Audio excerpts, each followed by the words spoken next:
Missing You, But You Were Searching All Along by Beckita, VivienneBlue. Chapter 6. Healing Takes Time, But I'm Safe in Your Arms. Tony was surprised to see Rhodey hovering next to the front door as the Stark family pulled up outside the building temporarily housing the Avengers. "Tones, you're okay?" the older man exclaimed with relief, racing to his best friend's side, grabbing him and checking him over for injuries. "Yes," the billionaire replied, his brow wrinkling in confusion as he batted Rhodey's hands away from his body. "Should I not be?" Rhodey looked exasperated. "The reports an intruder tried to infiltrate the event yesterday. You and Pepper leave immediately due to an unspecified family emergency, and you haven't been answering your calls. Any message from Friday or Happy is that you will reply when you're able. That I can deal with because it's you. But then you call Helen and tell her you need to see her immediately. We're going to worry, Tones." "Oh, about all that," Tony began, but Rhodey's eyes flickered over to the rest of the Stark family climbing out of the car. His mouth dropped open when he noticed the teenager. "Peter!" "Hey, Mr. Rhodey." Peter waved awkwardly, shuffling over to Tony, who in turn wrapped his arm around the teen and pulled him close, as if afraid Peter would disappear again. "What, when, how?" Rhodey spluttered, speechless. "Family emergency." Tony tilted his head toward his kid, his tone indicating that was all the information Rhodey would get for the moment. Rhodey nodded in understanding and moved to open the door for the family. Bruce, Sam and Bucky were hovering just inside the door, looks of concern apparent on all their faces. "It's not Tony. They have the kid," Rhodey explained as the Starks entered the lobby. Helen chose that moment to join them, her eyes widening in surprise when she saw Peter.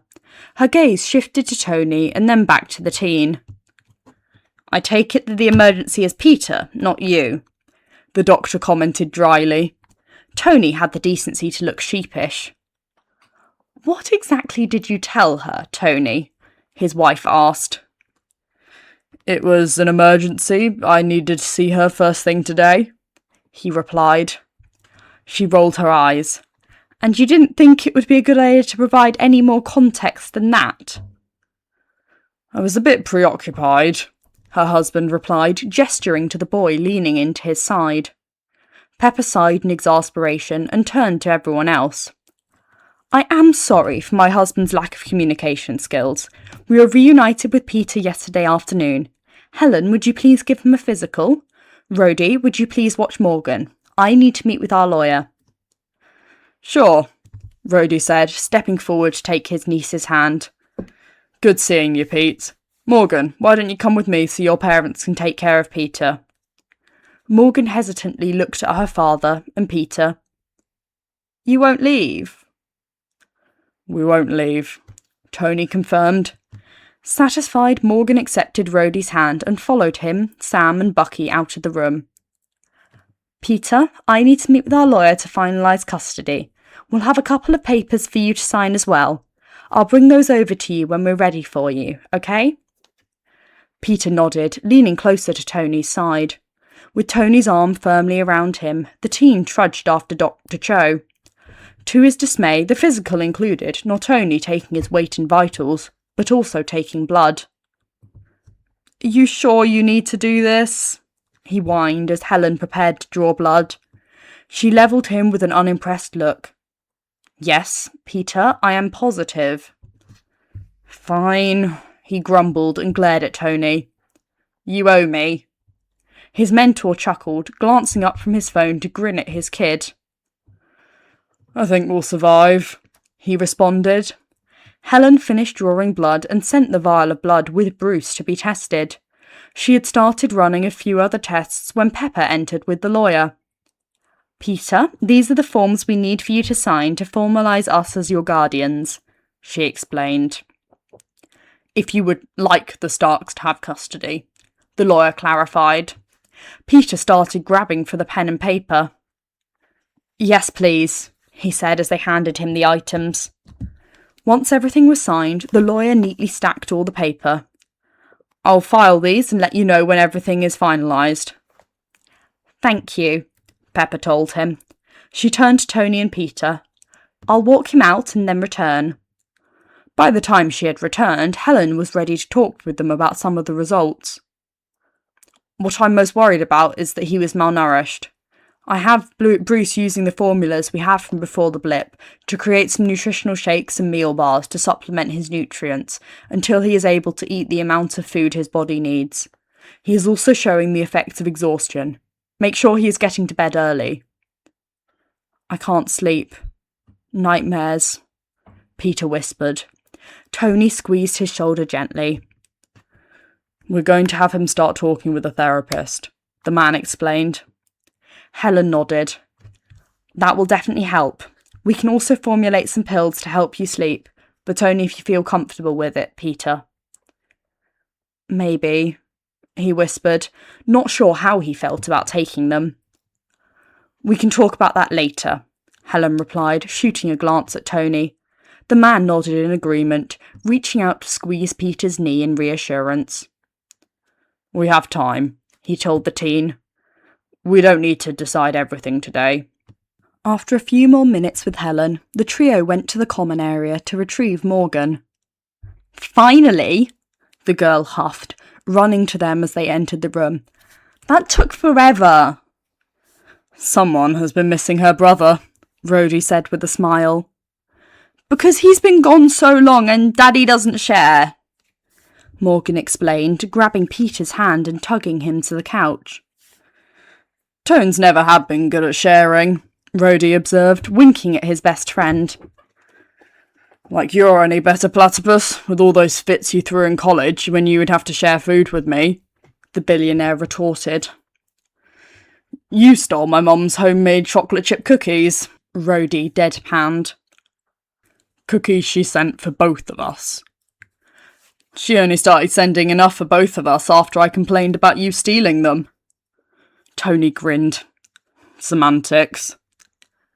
Not semantics, Rhodey muttered. My cookies. You still seem a little bitter about this, honey bear. You should probably let it go. Grudges aren't good for your mental health. Rhodey was left spluttering, while a strangled sort of giggle escaped from Pepper. Morgan had gotten Peter started on a game of Candyland. Tony wandered over to observe, ignoring the responses of his best friend and his wife. We ordered pizza, Bucky said, entering the room, followed closely by Sam. Will you be staying? Bruce said he'll have a few bars and shake mixes ready for you if you can wait a bit. Tony glanced over at Pepper, who nodded.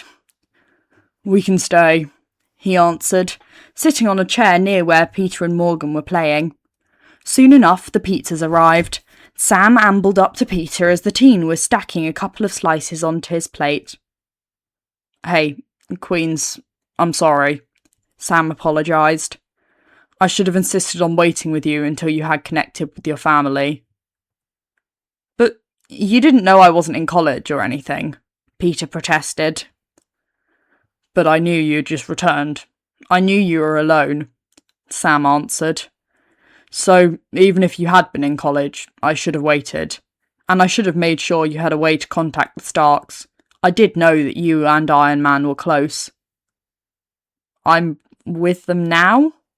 Peter shrugged, unsure of how to respond. Yeah, you're with them now, the man replied. I just wanted you to know that I am sorry for my part in it, and I wish you had found them sooner. I really don't blame you, Peter said after a moment to gather his thoughts. But if it will make you feel better, I forgive you. Thanks, Queens. Sam squeezed his shoulder. I look forward to when you're a full-fledged Avenger. Tony made me one on our way to Titan, Peter said brightly. Temporary one, Tony called from across the room. I made you a temporary one. Guess we'll have to wait a few more years until the helicopter parent doesn't have a say.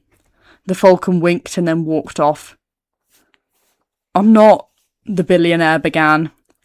Yes, you are, Pepper and Rhodey interrupted in unison. Tony rolled his eyes and turned his attention to his own pizza. Peter came over and slid into the seat beside him. I don't mind that you are one, you know. Most of the time it's kind of nice. I'll remind you when you start complaining about the baby monitor protocol again, his mentor said dryly. The teen laughed. Well, what if we just change the name?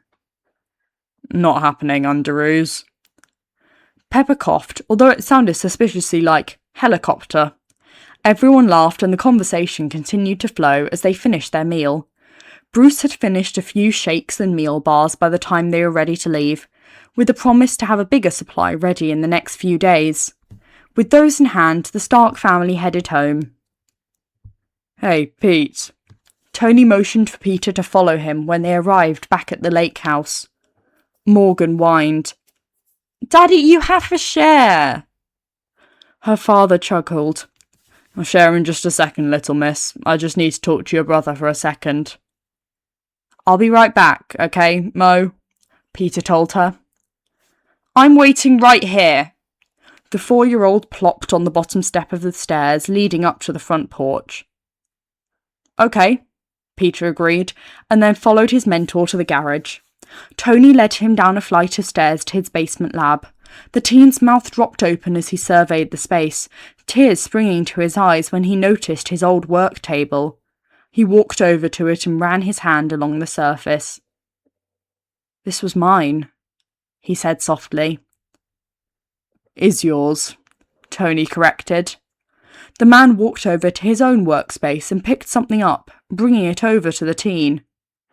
Peter's eyes widened when he realised what he was being given. My suits! Your suits, his mentor confirmed. I would like you to wait a bit before you go out. I think being a healthy weight and emotionally well is important, but I wanted you to have them back. Peter held them close, his eyes filling with tears yet again. And if I'm not ever ready? He whispered, voicing his biggest fear. Tony rested his hands on Peter's shoulders. I may have met you because of Spider-Man, but it was Peter Parker who wormed his way into my heart. Whether you choose to put on the suit again or not, I will support your decision completely. But the option is there if you want it. Peter nodded and flung his arms around the man again, whispering, Thank you. Now, take those and put them in your room before your sister storms my lab, Tony said, gently directing the teen towards the stairs. Peter shot him another grin before darting away. The lawyer notified the family that the paperwork was finalised a few days later. Tony and Pepper were the permanent guardians of the spider teen. Peter was amazed how quickly he settled into being a part of the family. He had always wanted a younger sibling, but neither May or Ben had been eager to grant him his request. We have you, May would say as she pulled him into a bear hug, affection dripping from her tone. And, frankly, you're enough. Our family is perfect the way it is, Ben would agree. He would discover later that they hadn't ever planned to have children, but they had been more than willing to take him in when his parents had died. So, he had long ago resigned himself to being an only child. As simple as it was to fit into the Stark family, he also discovered that wanting a younger sibling and having one were two very different things. He loved spending every waking moment with Morgan, entertaining her, playing games with her, running around outside with her, but he also disliked spending every waking moment with her, especially when she would follow him around, repeating each word he said and mimicking his every move. You may need to wait until the novelty of her big brother wears off, Tony warned as he would distract Morgan in an effort to give Peter some peace and quiet. Peter couldn't complain too much, though. Having someone who desperately wanted him there was a relief after so long of being alone and unseen. The Starks didn't just work to help Peter settle into their family. They also set out to help him adjust to being back in other areas of his life as well. Midtown had started back to school in mid-September, along with the majority of the rest of the schools in the country. While Peter had only missed about a month of classes, After talking with Tony and Pepper, as well as the administration at Midtown, it was decided he would homeschool at least through Christmas, potentially through the end of the school year. The Starks wanted to make sure he had time to grieve, process, and begin to heal before adding the stress of school. Peter, Principal Moroter told him when he came in with Tony and Pepper to discuss his education options. We would love to have you join us here at Midtown again, but even more than that, we want you to be healthy. Whether it's after Christmas or in the spring or next school year, we'll take you back whenever you are ready. The school had been gracious enough to share with the Starks the curriculum and content he would need to cover in order to seamlessly return to school whenever he was ready. They arranged for a tutor to come to the lake house a few days a week to work with Peter. They also had him start seeing a therapist a few times a week. Processing everything with her was hard, and more than one session ended with Peter in tears. However, since he met with his therapist in the city, that meant on those afternoons he got to see Ned and MJ. Dude, I missed you so much, Ned practically sobbed, throwing his arms around him. Peter thought his friend might have crushed him were it not for his super strength. I missed you too, he whispered tearfully.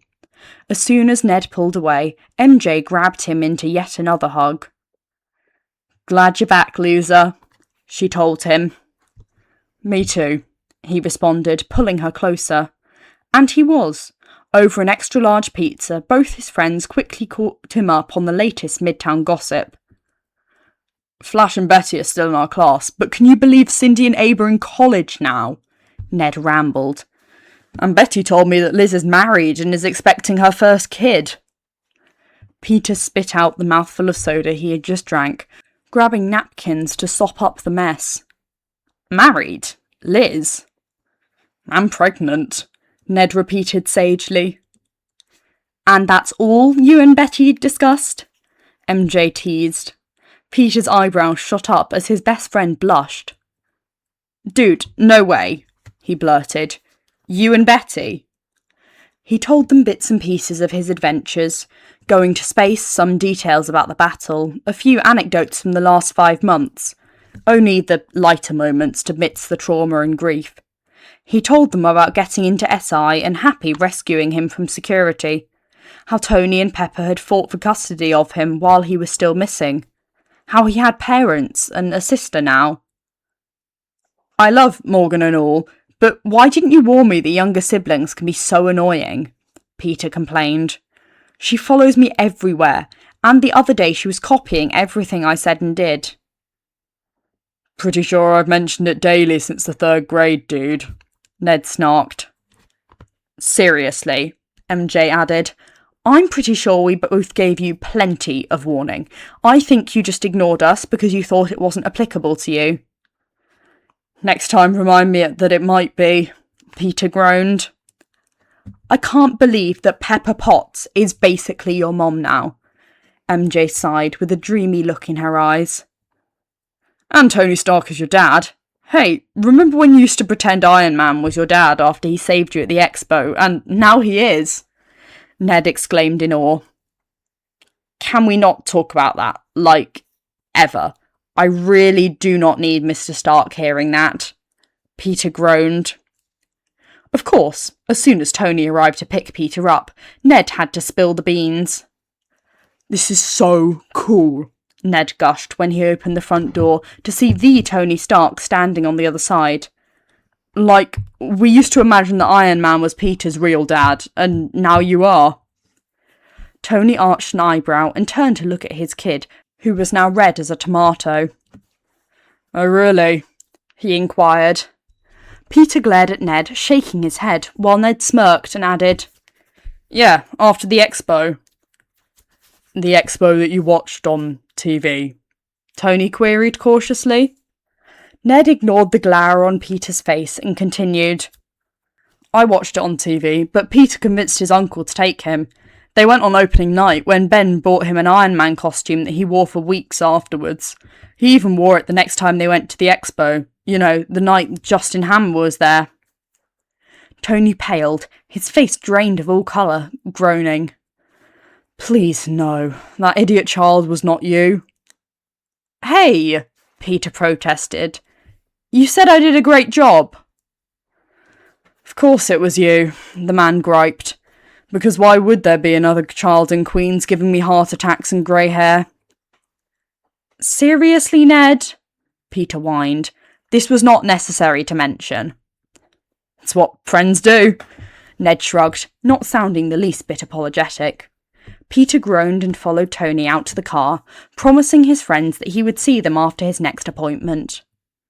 Some days, getting to see them after his sessions was what got him through the difficult conversations, knowing that Ned and MJ and Tony and Pepper were all there, waiting for him, and with them there, maybe things would start to get better again. He quickly realised he had more people in his corner than he had ever dreamed possible. On Thanksgiving Day, the Stark family drove to the temporary Avengers headquarters to join the rest of the team for dinner. The Bartons had travelled to join the festivities, as had Scott, Hope and Cassie. Rhodey's mother had also come up to join her son and see Tony's family. While Scott and Clint cornered Tony for dad talk, Roberta made her way over to where Peter was sitting with Morgan. "Grandma!" the girl said, full of delight.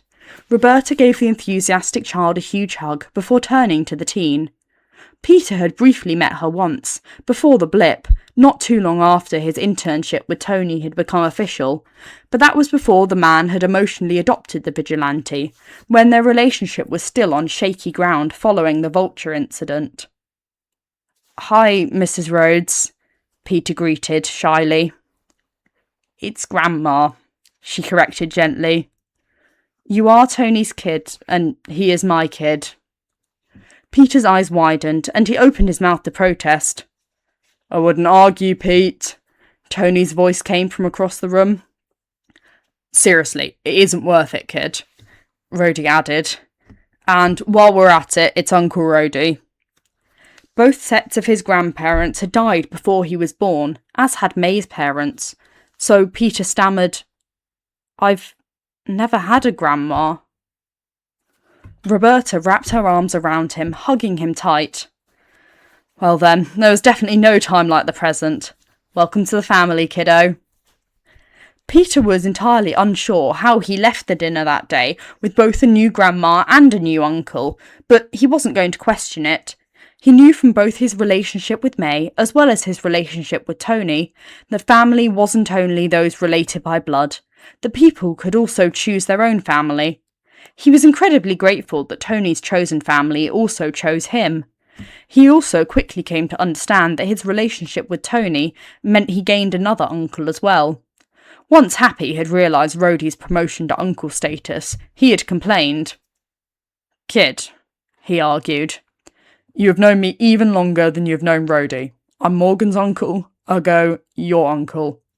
He came prepared with Peter's favourite snacks. "You're bribing my kid?" Tony asked sceptically. "Giving him a gift to show I care," Happy protested. "It's fine, Uncle Happy," Peter said, claiming the treats. "I can be bribed." Tony groaned and looked unimpressed, while Happy shouted triumphantly. Life continued on like that, with Peter settling into his expanded family, going to counselling and catching up with friends. But something still nagged him whenever he caught Pepper's eyes on him. One evening, a few weeks before his first Christmas with the Stark family, Peter finally approached Pepper, who was curled up on the couch reading a book. Tony was upstairs getting Morgan ready for bed, leaving the two alone. Peter had been working up the courage to talk to Pepper for the last few weeks. The guilt and regret that often marred her features tore at him. "Hey, Pepper," he called softly, slipping into the room and sitting next to her on the couch. He tucked his legs up and leaned close to her, resting his head on her shoulder. She closed her book, setting it aside, and brushed her fingers through Peter's curls. "What do you need, sweetie?" she asked gently. I need you to know that I never blamed you. I never thought it was your fault," he whispered. Her hand stilled for a second before continuing to scratch his head gently. "But I should have noticed you weren't with us. Made sure you were taken care of as well." Her reply was soft and choked with tears. I thought about telling Mr. Wilson I wanted to go to you, but I didn't want you to have to worry about me and Tony. I knew you needed to think about him and not some random kid persistently following him around. Peter said the last part with a hint of humour in his voice. He swallowed and continued. But it doesn't matter anymore, because I'm here now, and I'm not leaving even if you try to force me. Pepper laughed at that, moving her hand from his head to squeeze him in a hug. Like we'd ever let you leave. And I am sorry. I don't know that I will ever not feel guilty or regret what happened, but you're right. The important thing is that you are here now. Then I'll keep reminding you that it wasn't your fault, and I don't blame you, the boy said firmly, leaning into her embrace. He then added, You can come in here now, Tony. I can hear you hovering on the steps. Tony laughed and joined them on the couch, stretching his arm to wrap around both his kid and his wife. You were never just some random kid, Rue, he said, looking down at his spiderling with fondness.